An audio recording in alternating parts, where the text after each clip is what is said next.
Saipul Jamil tiba-tiba terlihat di Pengadilan Jakarta Selatan.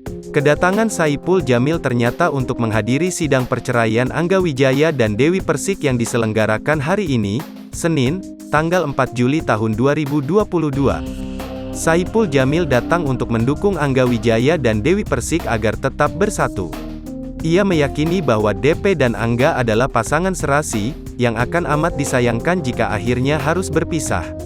Gue pokoknya dukung dua-duanya bersama walaupun ada kubu Dewi, ada kubu Angga, jangan kalian biarkan mereka berpisah.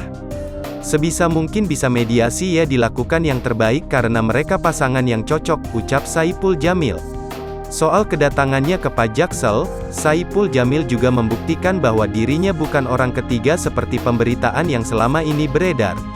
Ia memastikan bahwa isu-isu tersebut sama sekali tidak benar.